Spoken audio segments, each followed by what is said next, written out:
Si Spencer niya.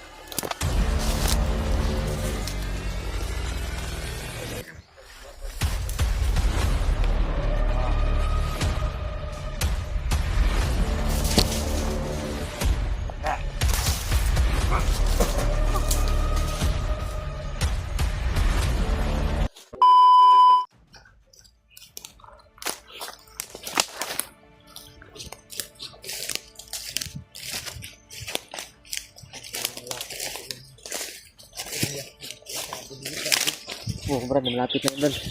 Hindi na nagkalayuan dito. Kailangan natin na mag-ingat kasi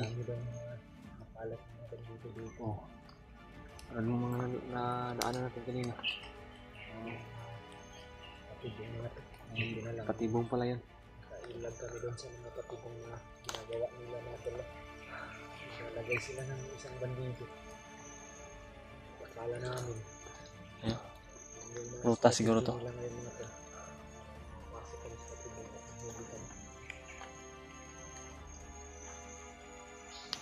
Anong ano to? Diyan ako lumaan kanina. Taas. Yan sa taas. Nandiyan ko tanga dito kanina. Kawawa yung anak ko kasi nanghingi na yun ng pagkain. Mawala ng pagkain na lang yung mga bandido. Wala rin akong pagkain dala dito. Wala akong wala nating dahan.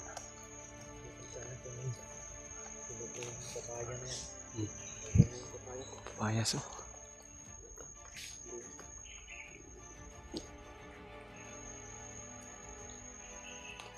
Mga ingay ba? Mga ingay talaga na may mga ingay kami napansin mo pero wala kami makikita na tao na. Dito kami ngayon sa ibaba. Medyo makulimlim yung araw ngayon. Ngayon sa panahon. Walang araw na lumabas yung araw na to.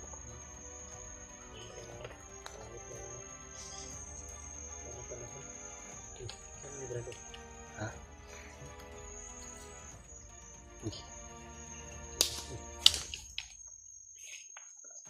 Tipo nga ba? Lugay na lang ako.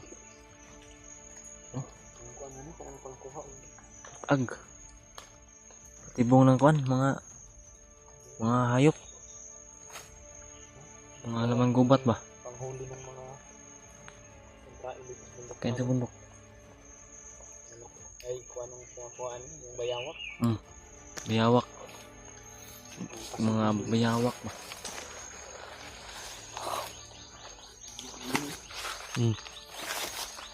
Pasong eh.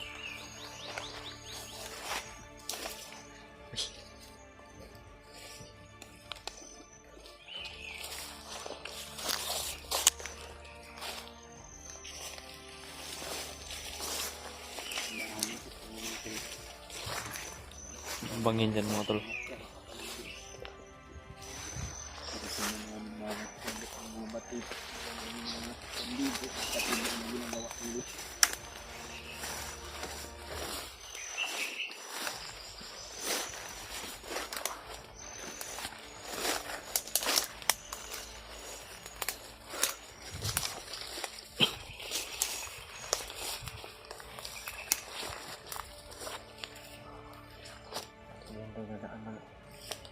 Enggak dito sa luyo to. Ayan.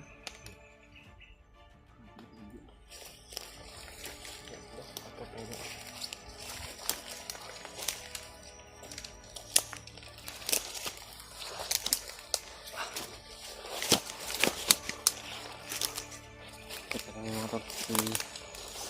Sa kabilang bundok na yung sinasabi ko na naroroonan ng anak ko at yung Commander Arnil. Malapit na ito mga tol. Ayan, magdandahan na kami ni Bradley at kailangan namin na tingnan talaga yung dinadaanan namin kasi delikado, maraming patibong yung mga nilagay dito ng mga bandido.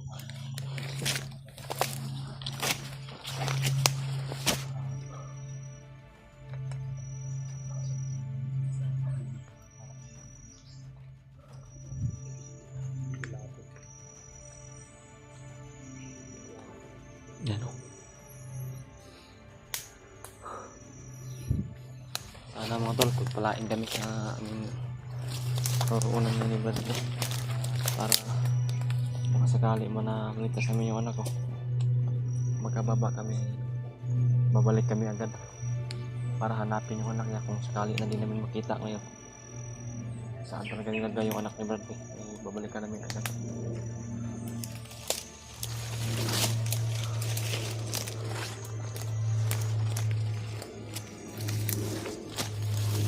Marami dumaan na aeroplano sa taas.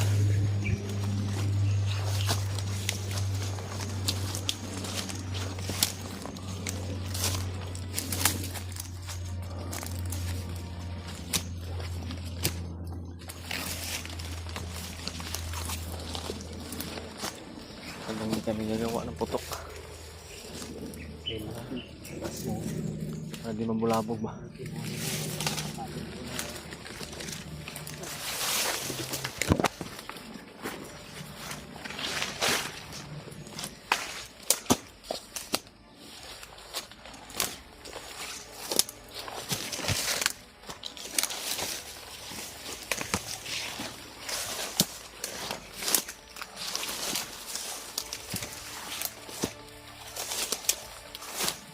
Sabi, napakasukal itong dinadaanan namin ni Bradley. Sinadya namin na dito kami dadaan mga tol para hindi talaga kami makita ng mga kalaban.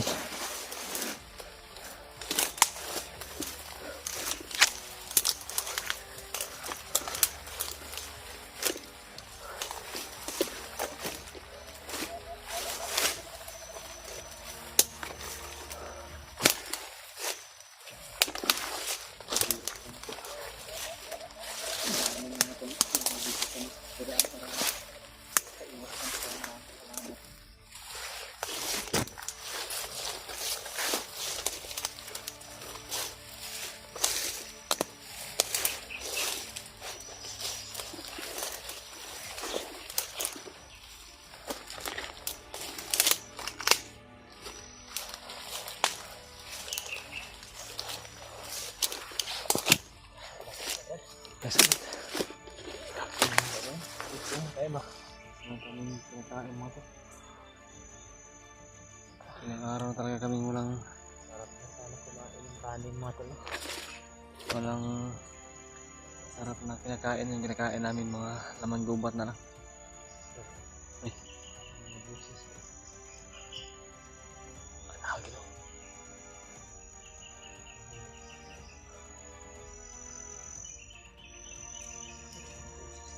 Nasa na ano?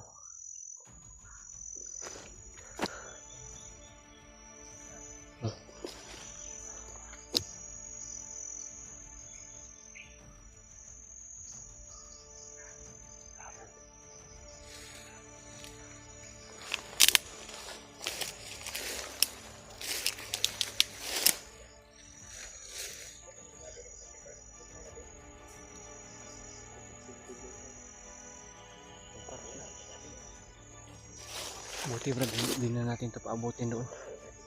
Para di madagdagan yung mga tauhan doon.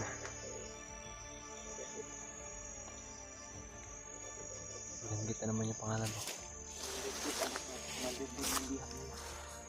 Yung anak ko yan Brad.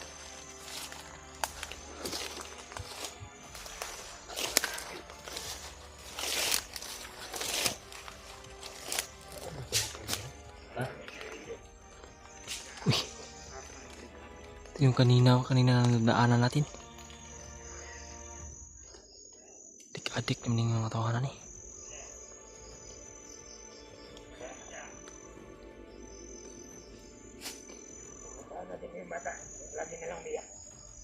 Uy.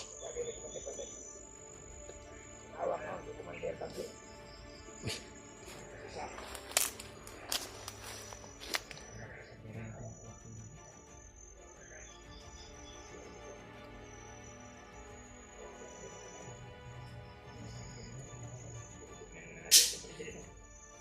Ibong na pala. Kakagat tayo sa sinasabi nila. Pero di nila alam na basang-basa natin yung mga sinasabi nila.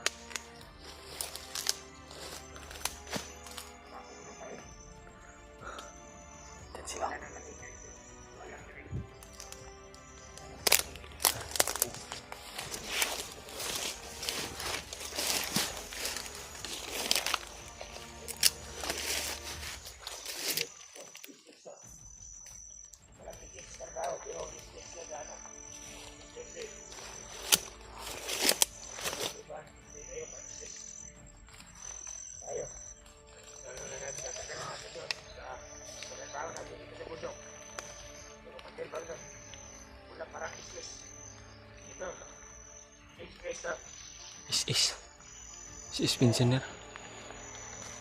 Wala na silang isi sa trabaho nila mga tol, pero may is na trisbe sila.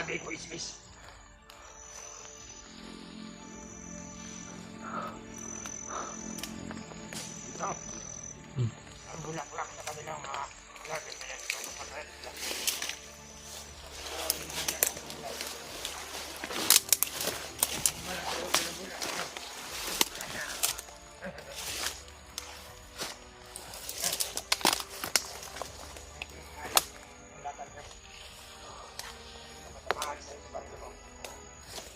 Yan o.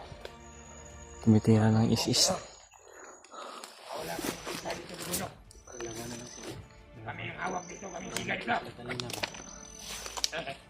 Parang nauna siguro yung mga kasama nila. Parating na din sa kampo.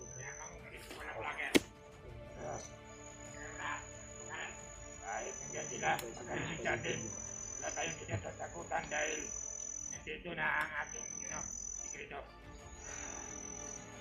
Maghihibok pa ng isis. Pwes ako muna natin. Kung dalawa lang to, titirahin natin. Sa isa tayo. Masyado mayabang itong mga pagsasalita ng mga bandido.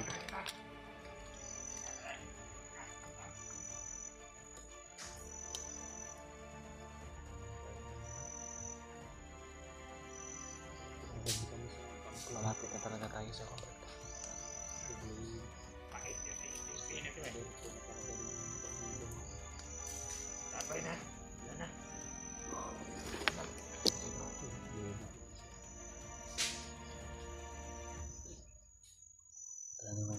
Talagang wag sila ba? Paniguran din sila. Para magtitingnan sila ba?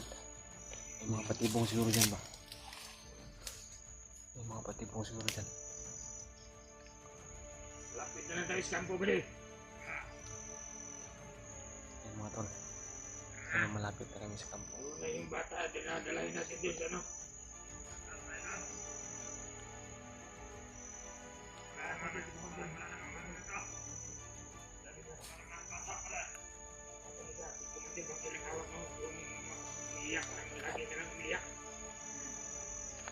Mabubulabog tayo dyan bago yan ang ating ano.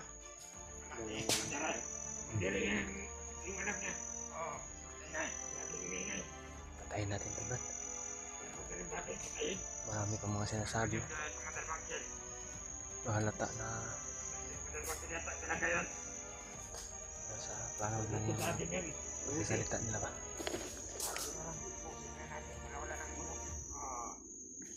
Tapusin nila. Ito lang ang bata. Ayos yung iniiyak.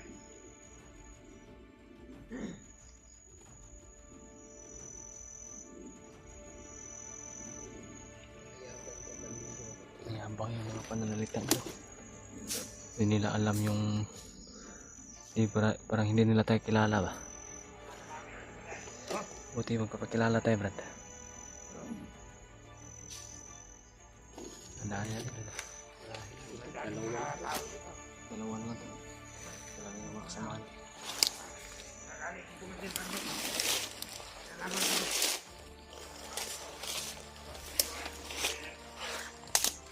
Yeah.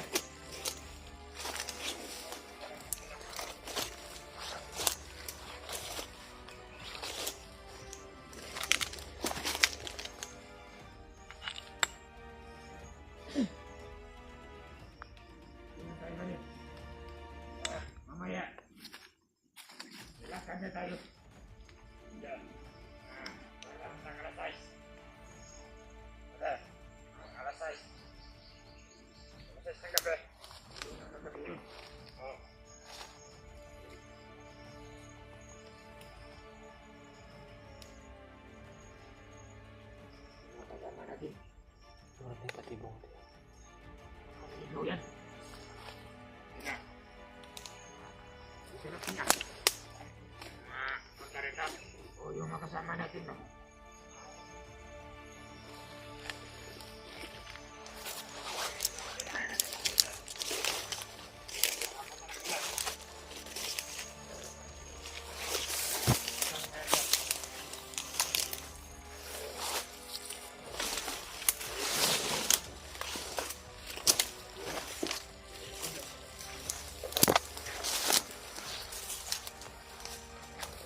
Buti na nga.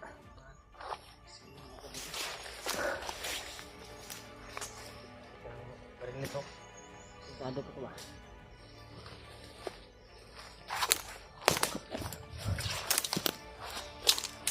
Pangit yung mga baril. Lamig na. Tandaan ko na.